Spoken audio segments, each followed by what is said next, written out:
মেয়েরা খুব ভালো অভিনয় করতে জানে। কিসের অভিনয় জানেন? হাজার কষ্টে থাকলেও হাসি মুখে থাকার অভিনয়। লক্ষ্মী মেয়েদের 5টি বিশেষ গুণ। 1. অল্পতেই মাথা গরম হয়ে যায়। 2. মুখের উপর জবাব দিতে জানে। 3. রাগের মাথায় উল্টাপাল্টা কিছু বলে দেয়। সবকিছুর পরে নিজেই আবার কষ্ট পায়। মেয়েদের একটাই ভুল, তারা কিছু ছেলের গুছিয়ে বলা মিথ্যা কথাগুলোকে বিশ্বাস করে ফেলে। তুমি নারী, তাই তো তুমি বহুরূপধারী। আবার তুমিই নারী, সমাজের মর্যাদা রক্ষাকারী। একটি মেয়ে সবসময় অসহায়, কখনো তার পরিবারের কাছে, কখনো তার ইচ্ছের কাছে, কখনো তার স্বপ্নের কাছে, আবার কখনো তার ভালোবাসার কাছেও। একটা মেয়ে তার জীবনের প্রত্যেকটা সময় অন্যের জন্য বেঁচে থাকে।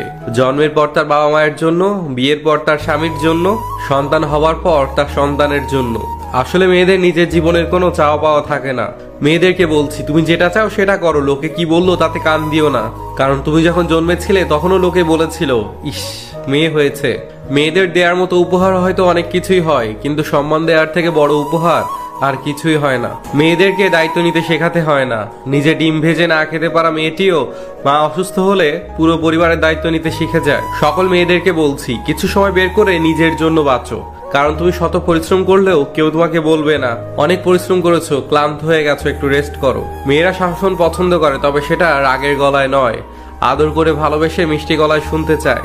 মেয়েরা সংসারে বসে যত খাট্টাখাটনি করুক না কেন, পুরুষদের একটা প্রশ্ন কোনোদিনও যাবে না, সারাদিন ঘরে বসে কি করো? সব মেয়ে টাকা চায় না, কিছু মেয়ে সময়, সম্মান ও ভালোবাসাও চায়। মেয়েদের অর্ধেক জীবন মানিয়ে নিতে নিতেই চলে যায়, সেটা বাপের বাড়ি হোক বা স্বামীর বাড়ি। মেয়েরা সবসময় সত্যি কথা পছন্দ করে, কিন্তু বিশ্বাস করে মিথ্যাবাদীদের। মেয়েরা মিষ্টির থেকেও বেশি পছন্দ করে মিষ্টি কথাকে।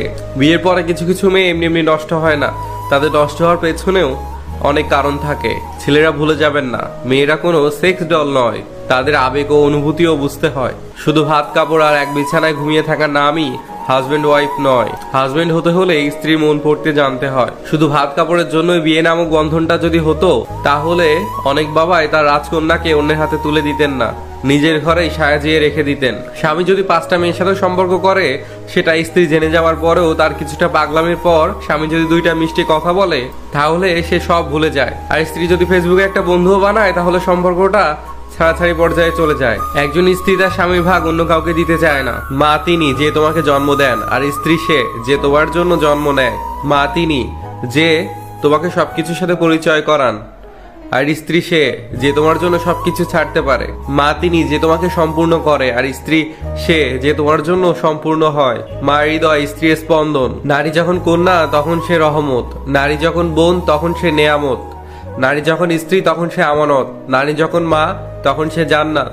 ফ্যামিলির দিকে তাকিয়ে নিজের আশা আর ইচ্ছাকে বিসর্জন দেওয়ার নামই হলো মেয়ে। একটা মেয়ের জন্য তার সব থেকে বড় স্কুল হলো তার শ্বশুর বাড়ি, কারণ সেখানে শিক্ষকের কোনো অভাব নেই আর শিক্ষারও কোনো শেষ নেই। যে মেয়ে আপনার স্বাধীন জীবনে বাধা দিতে চায়, মনে করবেন সেই মেয়েটি আপনার জীবনকে গুছিয়ে দিতে চায়। যে মেয়েটিকে আপনি শাসন করার পর সে বলবে চুপটি করে, হয়েছে আর এমন করব না, বুঝবেন সেই মেয়েটি আপনাকে হারাতে চায় না। মেয়েদের জীবন মানে নিজের সাজানো ঘর রেখে অন্যজনের ঘরকে আপন মনে করা। ভালো রেজাল্ট করতে না পারলে তাকে বিয়ে দিয়ে দেওয়ার ভয় দেখানো হয়।